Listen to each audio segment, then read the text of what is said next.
ప్రభుత్వం ఇక్కడ ఉన్నటువంటి గోదావరి జలాలను మళ్లించడం కోసం సీతమ్మ సాగర్ ప్రాజెక్ట్ ని నిర్మాణం చేపట్టింది. వందల వేల కోట్లతో నిర్మాణం చేపట్టింది.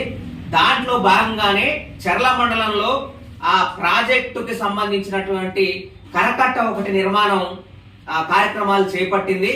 కానీ అప్పుడున్నటువంటి పరిస్థితులు కారణాల రీత్యా ఆ కరకట్ట నిలుపుదల చేయడం జరిగింది.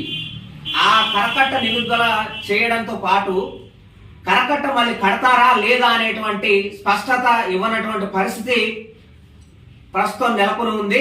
ప్రజలు కూడా కరకట్ట ఆనాడు కట్టేటువంటి సందర్భంలో వాళ్ళకి నష్టపరిహారం ఇవ్వాలని, జీవనోపాధి కల్పించాలని తదితర డిమాండ్లతోటి ప్రభుత్వాలకు అధికారులకు అర్జీ పెట్టుకున్నటువంటి పరిస్థితి ఉంది. వాళ్ళ బతుకులు మొత్తం నాశనం అవుతున్నాయని చెప్పేసి అని ఎంతో ఆందోళన చెందినటువంటి పరిస్థితి ఆనాడు ఉంది. కానీ నేడు ఆ కరకట్ట కడతారా కట్టరా అనేటువంటి గందరగోళంలో ప్రజలు నెట్టివేయబడ్డారు. వ్యవసాయం చేయాలా వద్దా, ఆ భూమి మీదకి వెళ్ళాలా వద్దా అనేటువంటి దాంట్లో కూడా గందరగోళం పడినటువంటి పరిస్థితి ఉంది. కాబట్టి ప్రస్తుత ప్రభుత్వానికి మేము చేసేటువంటి విజ్ఞప్తి